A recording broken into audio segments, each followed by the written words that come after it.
श्री शिवरक्षास्तोत्रम् चरितं देवदेवस्य महादेवस्य पावनम् अपारं परमोदारं चतुर्वर्गस्य साधनम्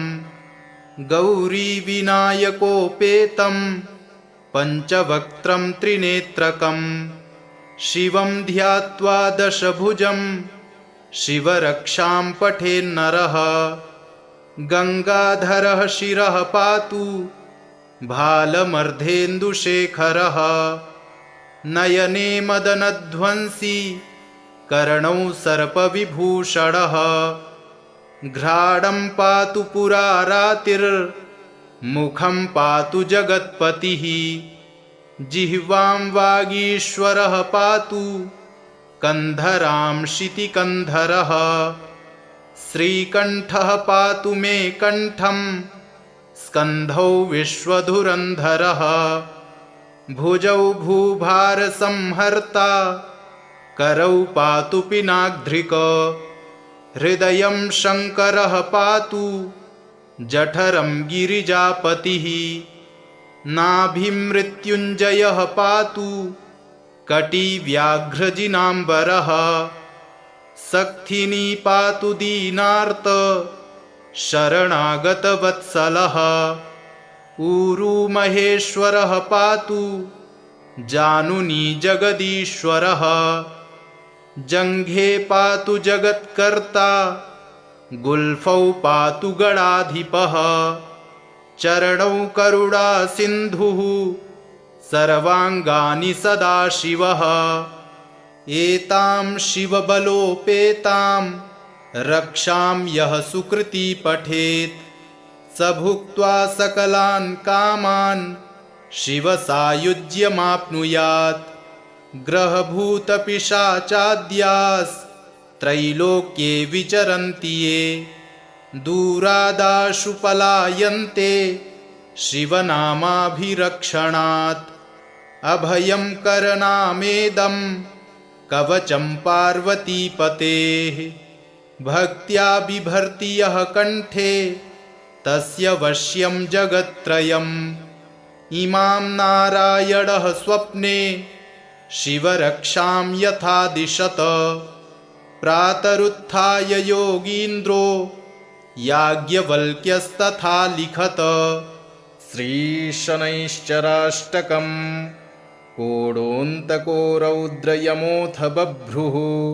कृष्णः शनिः पिङ्गलमन्दसौरिः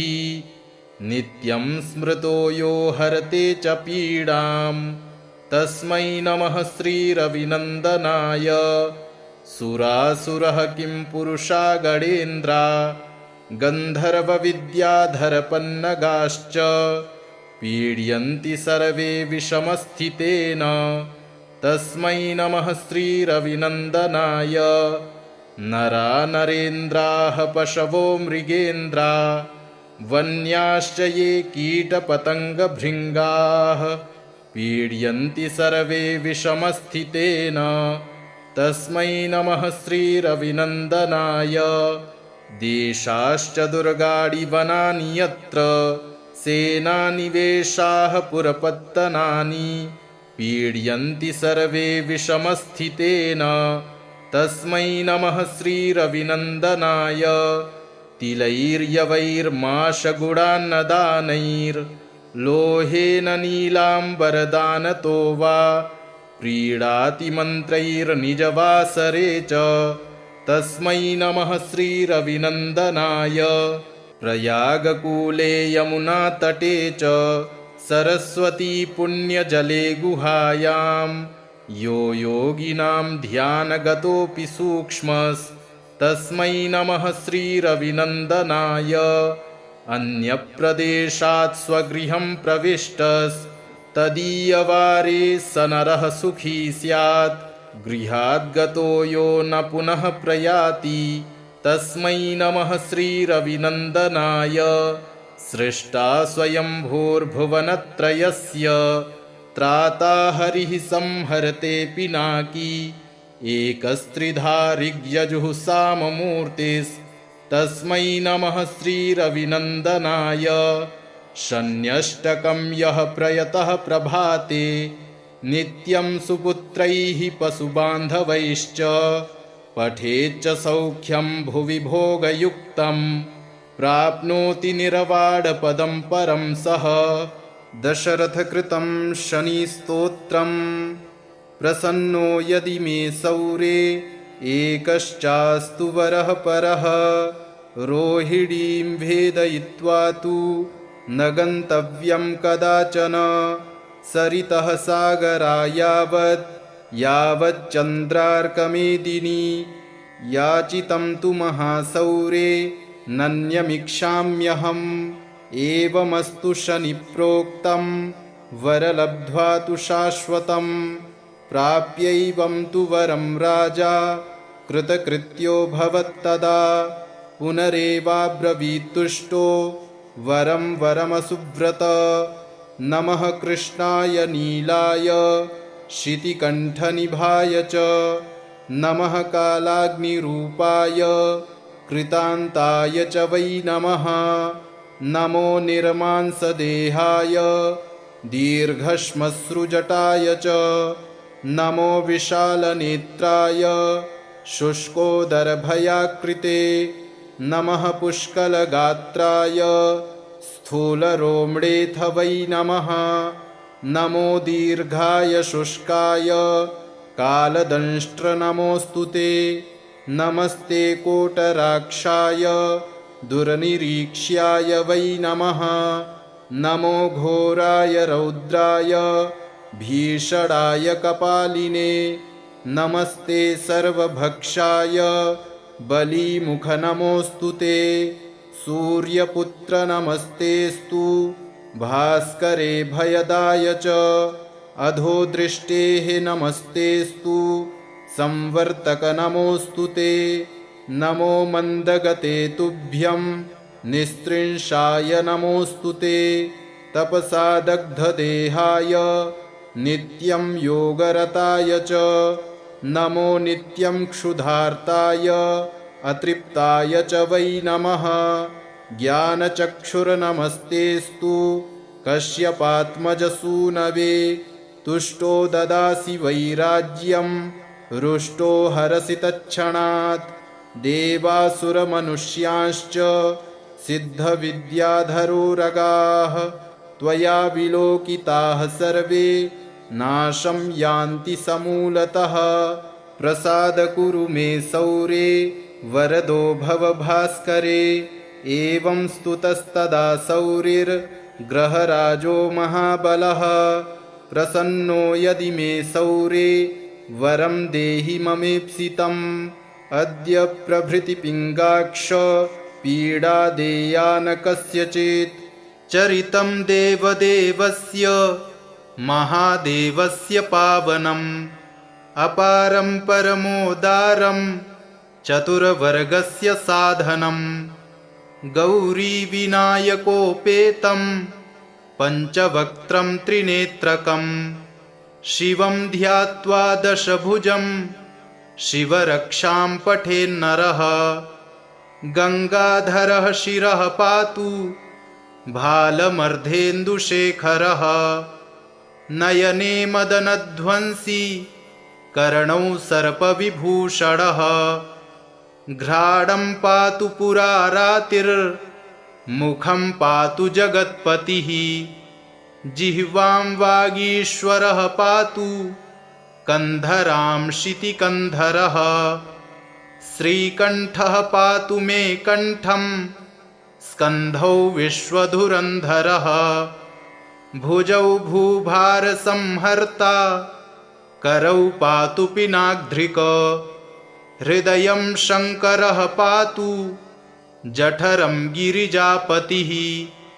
नाभिमृत्युञ्जयः पातु कटिव्याघ्रजिनाम्बरः।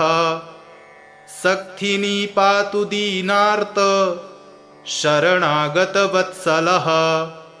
ऊरुमहेश्वरः पातु जानुनी जगदीश्वरः। जङ्घे पातु जगत्कर्ता गुल्फौ पातु गणाधिपः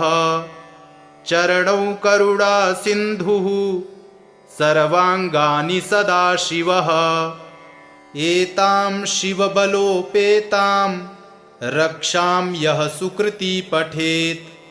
स भुक्त्वा सकलान् कामान् शिवसायुज्यमाप्नुयात् ग्रहभूतपिशाचाद्यास्त्रैलोक्ये विचरन्ति ये दूरादाशु पलायन्ते शिवनामाभिरक्षणात् अभयं करनामेदं कवचं पार्वतीपतेः भक्त्या बिभर्ति यः कण्ठे तस्य वश्यं जगत्त्रयम् इमां नारायणः स्वप्ने शिवरक्षां यथा दिशत प्रातरुत्थाय योगीन्द्रो याज्ञवल्क्यस्तथा लिखत कोडोऽन्तको रौद्रयमोऽथ बभ्रुः कृष्णः शनिः पिङ्गलमन्दसौरिः नित्यं स्मृतो यो हरते च पीडां तस्मै नमः श्रीरविनन्दनाय सुरासुरः किं पुरुषा गणेन्द्रा गन्धर्वविद्याधरपन्नगाश्च पीड्यन्ति सर्वे विषमस्थितेन तस्मै नमः श्रीरविनन्दनाय नरा नरेन्द्राः पशवो मृगेन्द्रा वन्याश्च ये कीटपतङ्गभृङ्गाः पीड्यन्ति सर्वे विषमस्थितेन तस्मै नमः श्रीरविनन्दनाय देशाश्च दुर्गाणि वनानि यत्र सेनानिवेशाः पुरपत्तनानि पीड्यन्ति सर्वे विषमस्थितेन तस्मै नमः श्रीरविनन्दनाय तिलैर्यवैर्माशगुडान्नदानैर्लोहेन नीलाम्बरदानतो वा प्रीडातिमन्त्रैर्निजवासरे च तस्मै नमः श्रीरविनन्दनाय प्रयागकूले यमुनातटे च सरस्वती पुण्यजले गुहायां यो योगिनां ध्यानगतोऽपि सूक्ष्मस्तस्मै नमः श्रीरविनन्दनाय अन्यप्रदेशात् स्वगृहं प्रविष्टस्तदीयवारे स नरः सुखी स्यात् गृहाद्गतो यो न पुनः प्रयाति तस्मै नमः श्रीरविनन्दनाय सृष्टा स्वयंभूर्भुवनत्रयस्य त्राता हरिः संहरते पिनाकी एकस्त्रिधा ऋग्यजुः साममूर्तिस्तस्मै नमः श्रीरविनन्दनाय शन्यष्टकं यः प्रयतः प्रभाते नित्यं सुपुत्रैः पशुबान्धवैश्च पठेच्च सौख्यं भुवि भोगयुक्तं प्राप्नोति निर्वाणपदं परं सः प्रसन्नो यदि मे सौरे एकश्चास्तु वरः परः रोहिणीं भेदयित्वा तु न गन्तव्यं कदाचन सरितः सागरा यावच्चन्द्रार्कमेदिनी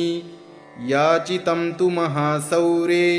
नन्यमिक्षाम्यहम् एवमस्तु शनिप्रोक्तं वरलब्ध्वा तु शाश्वतं प्राप्यैवं तु वरं राजा कृतकृत्यो भवत्तदा पुनरेवाब्रवीत्तुष्टो वरं वरमसुव्रत नमः कृष्णाय नीलाय शितिकण्ठनिभाय च नमः कालाग्निरूपाय कृतान्ताय च वै नमः नमो निर्मांसदेहाय दीर्घश्मश्रुजटाय च नमो विशालनेत्राय शुष्कोदरभयाकृते नमः पुष्कलगात्राय स्थूलरोम्णेऽथ वै नमः नमो दीर्घाय शुष्काय कालदंष्ट्रनमोऽस्तु ते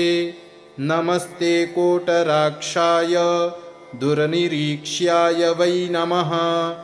नमो घोराय रौद्राय भीषणाय कपालिने नमस्ते सर्वभक्षाय बलिमुख नमोऽस्तु ते सूर्यपुत्र नमस्तेस्तु भास्करे भयदाय च अधोदृष्टेः नमस्तेस्तु संवर्तक नमोऽस्तु ते नमो मन्दगते तुभ्यं निस्त्रिंशाय नमोऽस्तु ते तपसा दग्धदेहाय नित्यं योगरताय च नमो नित्यं क्षुधार्ताय अतृप्ताय च वै नमः ज्ञानचक्षुर्नमस्तेस्तु कश्यपात्मजसूनवे तुष्टो ददासि वैराज्यं रुष्टो हरसि तत्क्षणात् देवासुरमनुष्यांश्च सिद्धविद्याधरोरगाः त्वया विलोकिताः सर्वे नाशं यान्ति समूलतः प्रसाद कुरु मे सौरे वरदो भव भास्करे एवं स्तुतस्तदा सौरिर्ग्रहराजो महाबलः प्रसन्नो यदि मे सौरे वरं देहि ममेप्सितम् अद्य प्रभृति पिङ्गाक्ष पीडा देया न कस्यचित् चरितं देवदेवस्य महादेवस्य पावनम् अपारं परमोदारं चतुर्वर्गस्य साधनम् गौरीविनायकोपेतं पञ्चवक्त्रं त्रिनेत्रकं शिवं ध्यात्वा दशभुजं शिवरक्षां पठेन्नरः गङ्गाधरः शिरः पातु भालमर्धेन्दुशेखरः नयने मदनध्वंसी कर्णौ सर्पविभूषणः घ्राणं पातु पुरारातिर्मुखं पातु जगत्पतिः जिह्वां वागीश्वरः पातु कन्धरां शितिकन्धरः श्रीकण्ठः पातु मे कण्ठं स्कन्धौ विश्वधुरन्धरः भुजौ भूभारसंहर्ता करौ पातु पिनाग्ध्रिक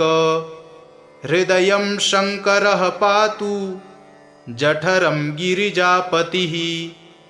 नाभिमृत्युञ्जयः पातु कटिव्याघ्रजिनाम्बरः सक्थिनी पातु दीनार्त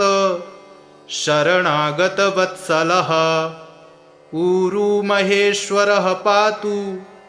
जानुनी जगदीश्वरः जङ्घे पातु जगत्कर्ता गुल्फौ पातु गणाधिपः चरणौ करुणासिन्धुः सर्वाङ्गानि सदाशिवः एतां शिवबलोपेतां रक्षां यः सुकृती पठेत् स भुक्त्वा सकलान् कामान् शिवसायुज्यमाप्नुयात् ग्रहभूतपिशाचाद्यास्त्रैलोक्ये विचरन्ति ये दूरादाशु पलायन्ते शिवनामाभिरक्षणात्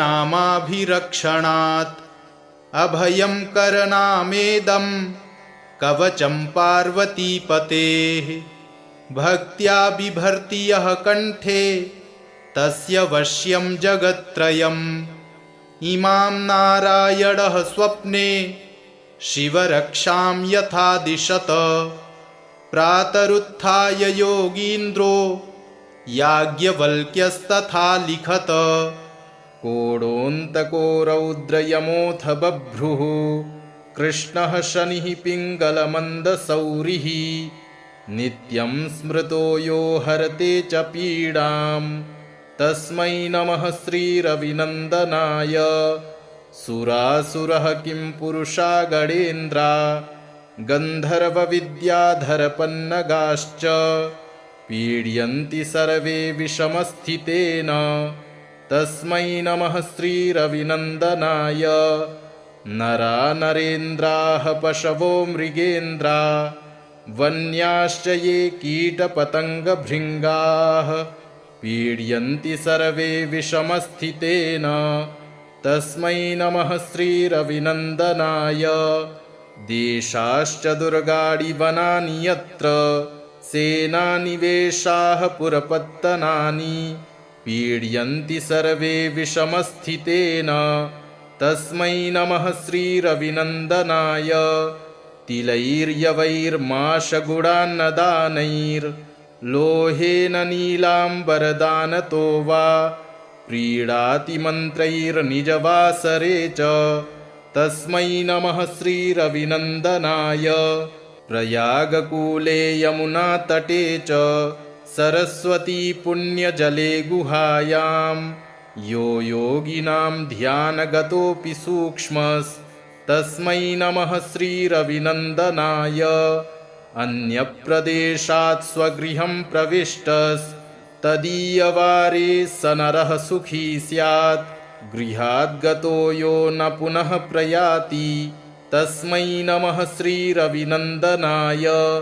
सृष्टा स्वयंभूर्भुवनत्रयस्य त्राता हरिः संहरते पिनाकी एकस्त्रिधा ऋग्यजुः साममूर्तिस्तस्मै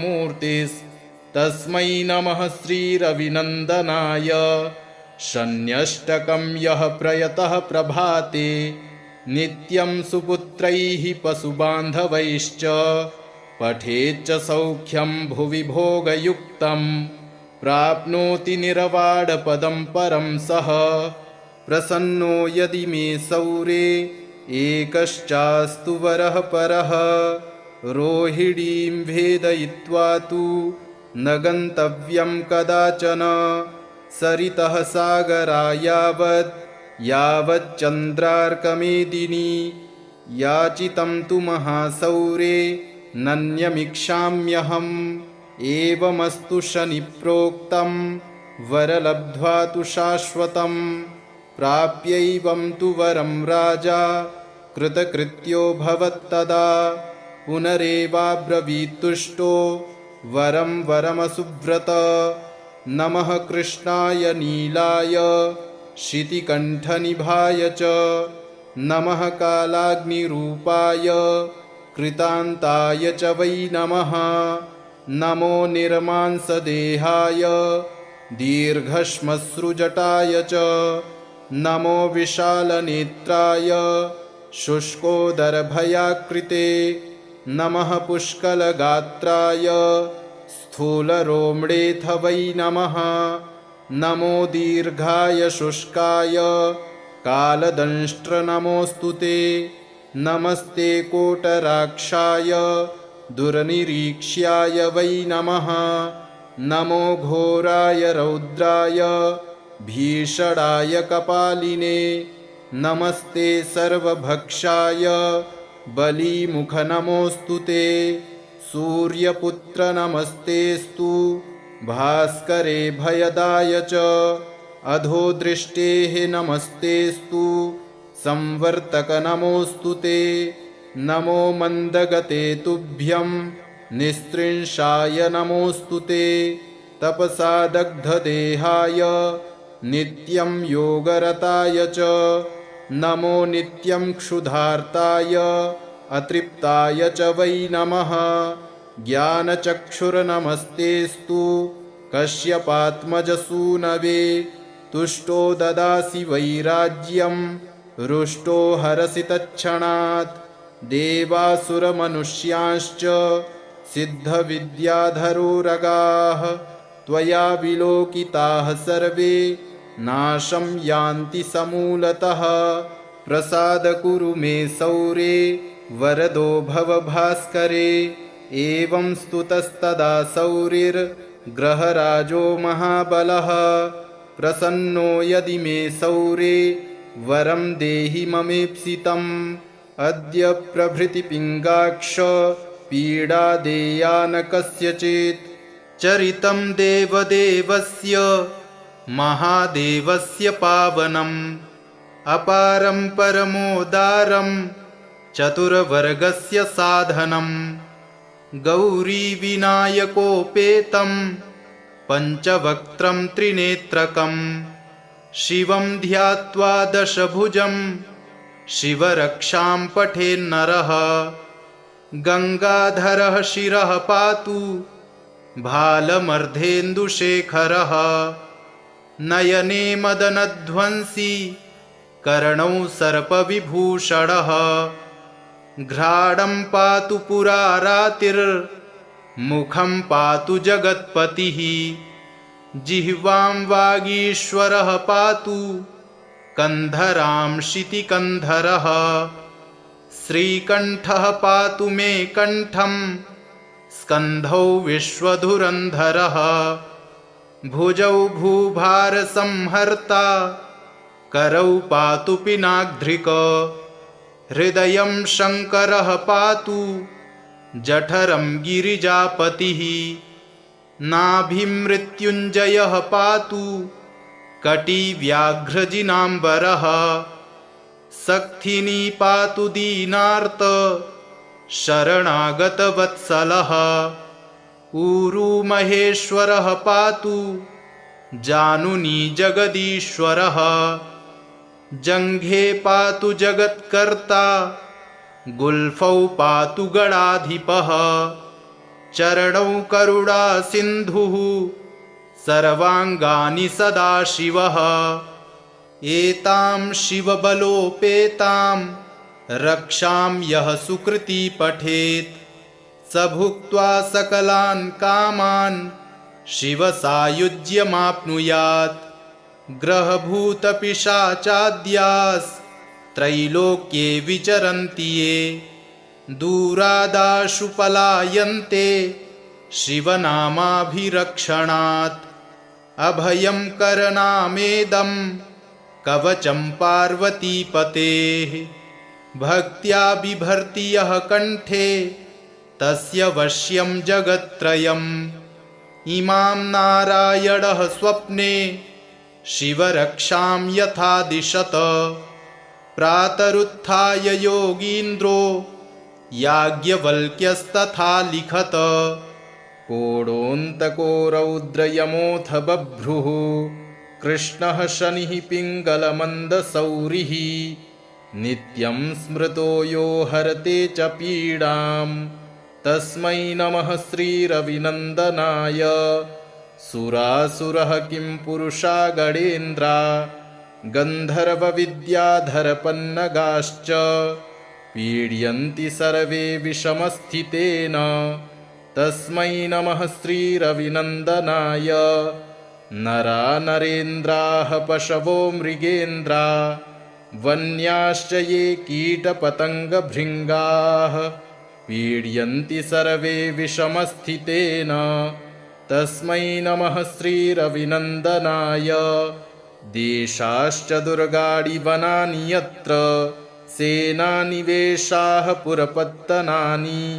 पीड्यन्ति सर्वे विषमस्थितेन तस्मै नमः श्रीरविनन्दनाय तिलैर्यवैर्माशगुडान्नदानैर्लोहेन नीलाम्बरदानतो वा प्रीणाति मन्त्रैर्निजवासरे च तस्मै नमः श्रीरविनन्दनाय प्रयागकूले यमुनातटे च सरस्वती पुण्यजले गुहायां यो योगिनां ध्यानगतोऽपि सूक्ष्मस्तस्मै नमः श्रीरविनन्दनाय अन्यप्रदेशात् स्वगृहं प्रविष्टस्तदीयवारे स नरः सुखी स्यात् गृहाद्गतो यो न पुनः प्रयाति तस्मै नमः श्रीरविनन्दनाय सृष्टा स्वयंभूर्भुवनत्रयस्य त्राता हरिः संहरते पिनाकी एकस्त्रिधा ऋग्यजुः साममूर्तिस्तस्मै नमः श्रीरविनन्दनाय शन्यष्टकं यः प्रयतः प्रभाते नित्यं सुपुत्रैः पशुबान्धवैश्च पठेच्च सौख्यं भुवि भोगयुक्तं प्राप्नोति निर्वाणपदं परं सः प्रसन्नो यदि मे सौरे एकश्चास्तु वरः परः रोहिणीं भेदयित्वा तु न गन्तव्यं कदाचन सरितः सागरा यावच्चन्द्रार्कमेदिनी याचितं तु महासौरे नन्यमिक्षाम्यहम् एवमस्तु शनिप्रोक्तं वरलब्ध्वा तु शाश्वतं प्राप्यैवं तु वरं राजा कृतकृत्यो भवत्तदा पुनरेवाब्रवीत्तुष्टो वरं वरमसुव्रत नमः कृष्णाय नीलाय शितिकण्ठनिभाय च नमः कालाग्निरूपाय कृतान्ताय च वै नमः नमो निर्मांसदेहाय दीर्घश्मश्रुजटाय च नमो विशालनेत्राय शुष्कोदरभयाकृते नमः पुष्कलगात्राय स्थूलरोम्डेऽथ वै नमः नमो दीर्घाय शुष्काय कालदंष्ट्रनमोऽस्तु ते नमस्ते कोटराक्षाय दुर्निरीक्ष्याय वै नमः नमो घोराय रौद्राय भीषणाय कपालिने नमस्ते सर्वभक्षाय बलीमुखनमोऽस्तु ते सूर्यपुत्र नमस्तेस्तु भास्करे भयदाय च अधोदृष्टेः नमस्तेस्तु संवर्तक नमोऽस्तु ते नमो मन्दगते तुभ्यं निस्त्रिंशाय नमोऽस्तु ते तपसा दग्धदेहाय नित्यं योगरताय च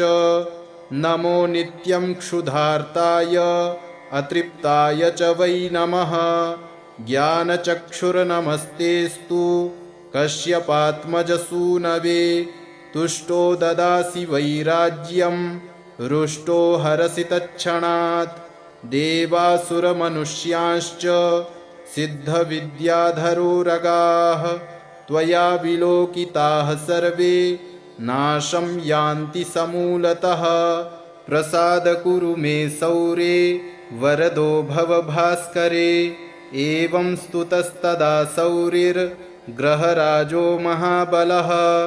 प्रसन्नो यदि मे सौरे वरं देहि ममेप्सितम् अद्य प्रभृति पिङ्गाक्ष पीडा देया न कस्यचित् चरितं देवदेवस्य महादेवस्य पावनम् अपारं परमोदारं चतुर्वर्गस्य साधनं गौरीविनायकोपेतं पञ्चवक्त्रं त्रिनेत्रकं शिवं ध्यात्वा दशभुजं शिवरक्षां पठेन्नरः गङ्गाधरः शिरः पातु भालमर्धेन्दुशेखरः नयने मदनध्वंसी कर्णौ सर्पविभूषणः घ्राणं पातु पुरारातिर्मुखं पातु जगत्पतिः जिह्वां वागीश्वरः पातु कन्धरां शितिकन्धरः श्रीकण्ठः पातु मे कण्ठं स्कन्धौ विश्वधुरन्धरः भुजौ भूभारसंहर्ता करौ पातु पिनाग्ध्रिक हृदयं शङ्करः पातु जठरं गिरिजापतिः नाभिं मृत्युञ्जयः पातु कटिव्याघ्रजिनाम्बरः सक्थिनी पातु दीनार्त शरणागतवत्सलः ऊरू महेश्वरः पातु जानुनी जगदीश्वरः जङ्घे पातु जगत्कर्ता गुल्फौ पातु गणाधिपः चरणौ करुणासिन्धुः सर्वाङ्गानि सदाशिवः एतां शिवबलोपेतां रक्षां यः सुकृती पठेत् स भुक्त्वा सकलान् कामान् शिवसायुज्यमाप्नुयात् ग्रहभूतपिशाचाद्यास्त्रैलोक्ये विचरन्ति ये दूरादाशु पलायन्ते शिवनामाभिरक्षणात् अभयं करनामेदं कवचं पार्वतीपतेः भक्त्या बिभर्ति यः कण्ठे तस्य वश्यं जगत्त्रयम् इमां नारायणः स्वप्ने शिवरक्षां यथा दिशत प्रातरुत्थाय योगीन्द्रो याज्ञवल्क्यस्तथा लिखत कोडोऽन्तको रौद्रयमोऽथ बभ्रुः कृष्णः शनिः पिङ्गलमन्दसौरिः नित्यं स्मृतो यो हरते च पीडां तस्मै नमः श्रीरविनन्दनाय सुरासुरः किं पुरुषा गणेन्द्रा गन्धर्वविद्याधरपन्नगाश्च पीड्यन्ति सर्वे विषमस्थितेन तस्मै नमः श्रीरविनन्दनाय नरा नरेन्द्राः पशवो मृगेन्द्रा वन्याश्च ये कीटपतङ्गभृङ्गाः पीड्यन्ति सर्वे विषमस्थितेन तस्मै नमः श्रीरविनन्दनाय देशाश्च दुर्गाणि वनानि यत्र सेनानिवेशाः पुरपत्तनानि पीड्यन्ति सर्वे विषमस्थितेन तस्मै नमः श्रीरविनन्दनाय तिलैर्यवैर्माशगुडान्नदानैर्लोहेन नीलाम्बरदानतो वा प्रीडाति मन्त्रैर्निजवासरे च तस्मै नमः श्रीरविनन्दनाय प्रयागकूले यमुनातटे च सरस्वती पुण्यजले गुहायां यो योगिनां ध्यानगतोऽपि सूक्ष्मस्तस्मै नमः श्रीरविनन्दनाय अन्यप्रदेशात् स्वगृहं प्रविष्टस्तदीयवारे स नरः सुखी स्यात् गृहाद्गतो यो न पुनः प्रयाति तस्मै नमः श्रीरविनन्दनाय सृष्टा स्वयंभूर्भुवनत्रयस्य त्राता हरिः संहरते पिनाकी एकस्त्रिधा ऋग्यजुः साममूर्तिस्तस्मै नमः श्रीरविनन्दनाय शन्यष्टकं यः प्रयतः प्रभाते नित्यं सुपुत्रैः पशुबान्धवैश्च पठेच्च सौख्यं भुवि भोगयुक्तं प्राप्नोति निर्वाणपदं परं सः प्रसन्नो यदि मे सौरे एकश्चास्तु वरः परः रोहिणीं भेदयित्वा तु न गन्तव्यं कदाचन सरितः सागरा यावच्चन्द्रार्कमेदिनी याचितं तु महासौरे नन्यमिक्षाम्यहम् एवमस्तु शनिप्रोक्तं वरलब्ध्वा तु शाश्वतं प्राप्यैवं तु वरं राजा कृतकृत्यो भवत्तदा पुनरेवाब्रवीत्तुष्टो वरं वरमसुव्रत नमः कृष्णाय नीलाय शितिकण्ठनिभाय च नमः कालाग्निरूपाय कृतान्ताय च वै नमः नमो निर्मांसदेहाय दीर्घश्मश्रुजटाय च नमो विशालनेत्राय शुष्कोदरभयाकृते नमः पुष्कलगात्राय स्थूलरोम्णेऽथ वै नमः नमो दीर्घाय शुष्काय कालदंष्ट्र नमोऽस्तु ते नमस्ते कोटराक्षाय दुर्निरीक्ष्याय वै नमः नमो घोराय रौद्राय भीषणाय कपालिने नमस्ते सर्वभक्षाय बलीमुख नमोऽस्तु ते सूर्यपुत्र नमस्तेस्तु भास्करे भयदाय च अधोदृष्टेः नमस्तेस्तु संवर्तक नमोऽस्तु ते नमो मन्दगते तुभ्यं निस्त्रिंशाय नमोऽस्तु ते तपसा दग्धदेहाय नित्यं योगरताय च नमो नित्यं क्षुधार्ताय अतृप्ताय च वै नमः ज्ञानचक्षुर्नमस्तेस्तु कश्यपात्मजसूनवे